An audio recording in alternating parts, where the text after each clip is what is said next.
Paglabas ni Abby sa outside world, bakas naman ang labis na lukot ng housemates.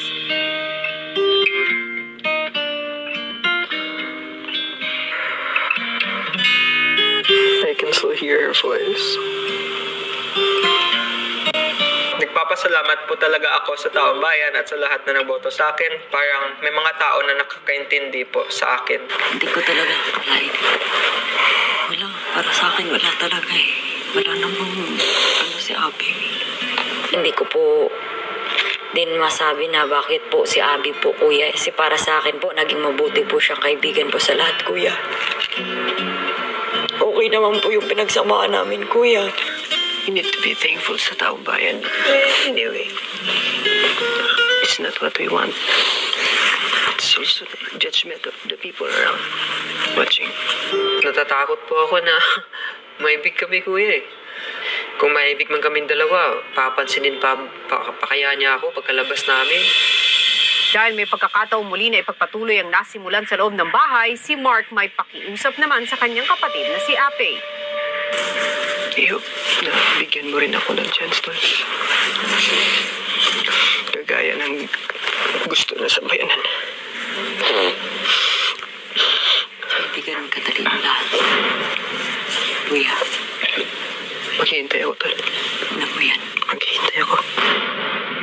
At dahil patuloy ang tensyon sa pagitan ng magkapatid na 2-in-1 housemates na sina Ape at Mark, minabuti ni Kuya na pagbotohan ang desisyon kung maghiwalay bilang solo housemates ang magkapatid. May nakatayong 2 poste sa garden. Ang isa'y may ilaw na sumisimbolo sa inyong pagiging iisang housemate. Sa pagtatapos ng gabi, kapag nakita niyong pumukas ang isa pang ilaw, ito'y nangangahulugan na nabuwag na ang inyong pagiging 2-in-1. Magkakaroon ng 2 botohan. 50% ay manggagaling sa boto ng mga housemates at ang 50% naman ay magmumula sa inyo mga kapamilya. Isa-isa namang pinatawag ni Kuya ang housemates upang makuha ang kanilang boto.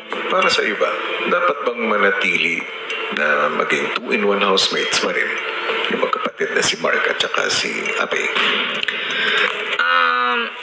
Para po sa akin, kuya, parang mas okay po siguro na hindi po sila 2-in-1, kuya. Kasi may iba't iba po silang pinaglalaban, kuya, ay. Gusto ko silang hihiwalay para magkaroon ng tig-iisang pundasyon kung sino ba talaga ang mas karapat-dapat na manatili.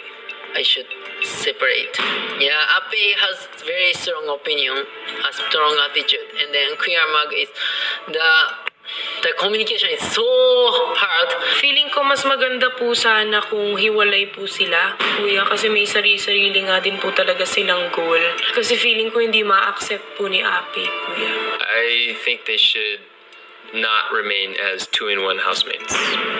Since they are 2-in-1, they tend to ignore and not talk to each other.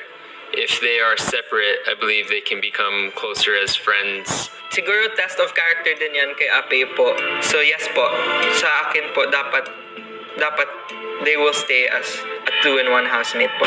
Family is supposed to be one of the most important things, tapos nine-neglect mo lang. Para sa akin po, if you start something, you finish it, you adapt, you play with the cards you are dealt, and above all, you love your family. Kung ang majority ng housemates ay nagdesisyon na buwagin ng 2-in-1 ni na Ape at Mark, ano nga kaya ang magiging desisyon ng taong bayan? If too late on, you guys are separate. Yeah, if we will wait. Samantala, kausap naman ni Ape si Mitch tungkol sa hinihintay na resulta. Kaya ko ito mag-isa. Tutwirahin ko sa kanila.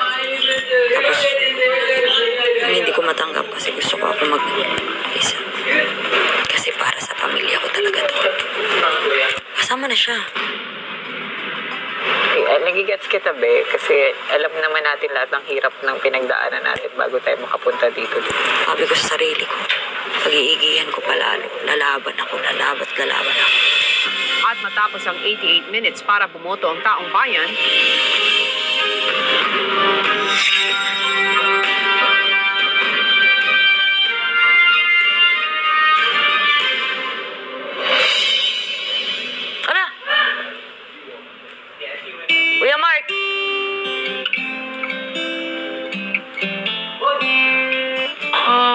Congratulations, man. Congratulations. Salamat, kuya. Pabalik na yung tunay na Ape. Separate na po kami. Sa totoo lang po, medyo po yung puso ko. Gumaan po. Siguro, kuya, magiging bukas na siguro ako ngayon ulit, kuya. Kuya, sana maano ko rin yung sarili ko, kuya, na maging okay talaga kami ni Kuya Mark, kuya. Sarap.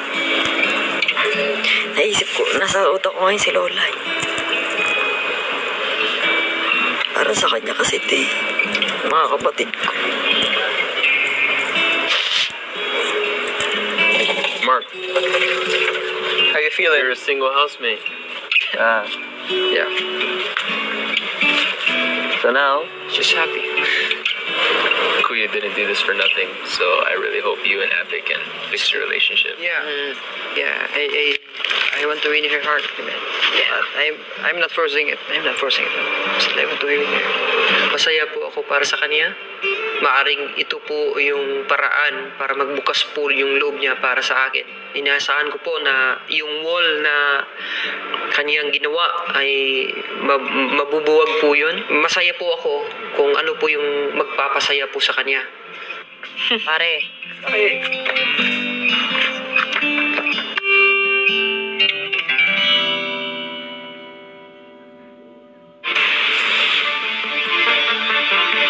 At dahil nga sa boto ng mga housemates at ng publiko ay official ng magiging 2 individual housemates ang magkapatid na sina Ape at Mark.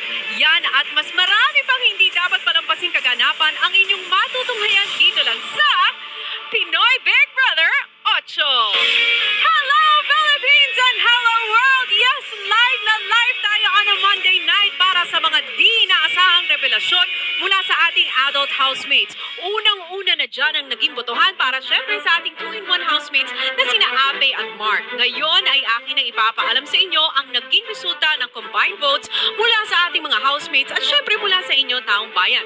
Ang mga bumoto po para sa yes to 2-in-1 ay 23.8% at ang bumoto naman sa no to 2-in-1 ay 76.2 of the total votes. Nako, kita nyo naman kayo ang nanalo pero paano nga kaya nakaapekto ang resultang ito sa pangalawang nomination na naganap sa pagitan ng ating mga housemates at sino nga kaya sa kanila ang napatawan ng automatic nomination ni Kuya. Sabay-sabay natin nga alamin yan maya-maya lamang. Pero bago yan, ito muna ang mga kaganapan sa pagpasok ng bagong crossover at ngayon ay official housemate na si Tori. Narito, panoorin natin lahat. Bago pa man dumating ang pinakabagong official housemate sa bahay, kinausap muna ni Kuya si Andre at Lou para planuhin ang isang masayang pagsalubong. Mayroong papasok na bagong housemate sa loob ng aking bahay. Wow. Gusto ko ay mag-isip kayo ng isang magandang welcome para sa kanya. May naisip na ba kayo? Let's hide from this person. You wanna hide? Yes. Hide and seek? Yeah. No, not hide, but he's gonna be like, wait, no one's here. Something like a prank would be nice. Kung ano man ang plano ninyo, meron lamang kayong 8 minutes. It's starting now? Tumatakbo na. Oh my, let's go. Times. Okay, we only have 8 minutes to do this. There's a new housemate coming. Gagawa tayo ng warm welcome. We have a plan already. Magtatago tayong lahat. We're gonna hide. Okay? Yeah. Ang housemates agad namang diniskartihan ang pagtatago. Pasok mo nga muna dyan, tapos na ka dyan. Kung sa sako nagtago si Yam Yam, si Fumiya hindi rin nagpatalo. Everything. Yan. Okay? Yeah. You cannot see. Yan. Don't move, ha? I was hiding in the trash bag. It was hard. I'm breathing.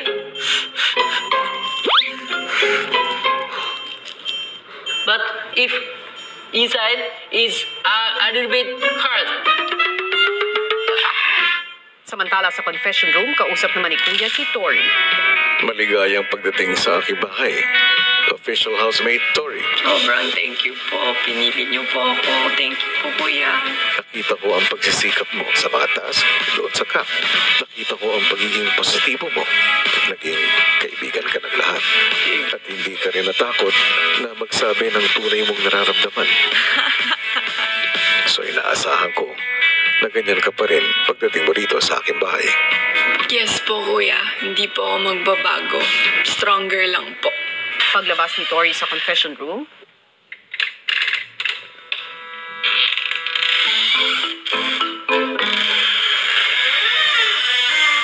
Hello.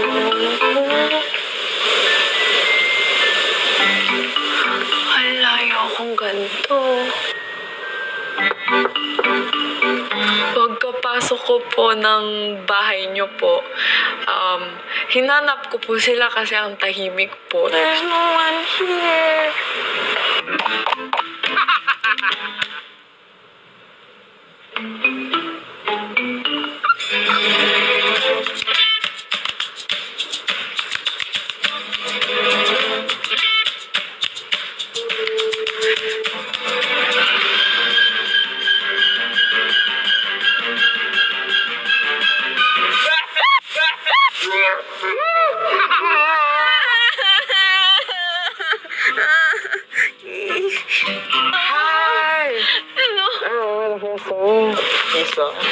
Happy po ako, nahanap ko siya, pero at the same time, sumakit din po yung dibdib ko.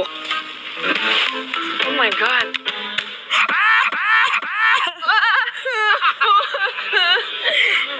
Galing mo. Galing mo, nag-fit ka dyan, girl. Oh my God, it's so sexy, no? sunod namang naghanap si Tori sa kwarto ng boys. Nainis.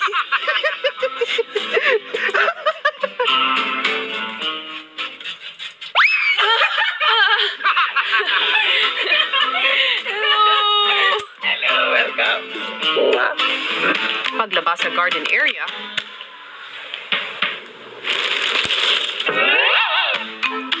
I saw you move.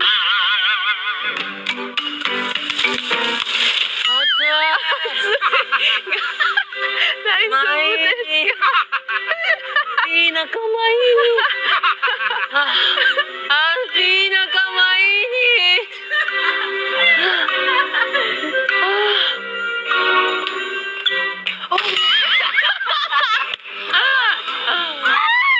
That was amazing. Welcome. Kita.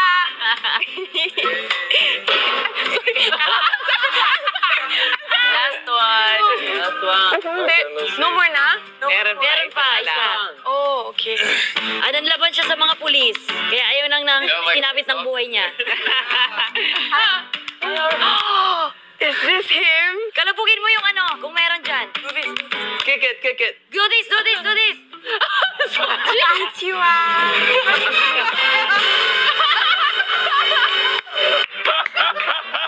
Galing mo. Hanashitakattaからやめよう。 Parang naano sa kagandahan ni Tori. Biglang mo parang...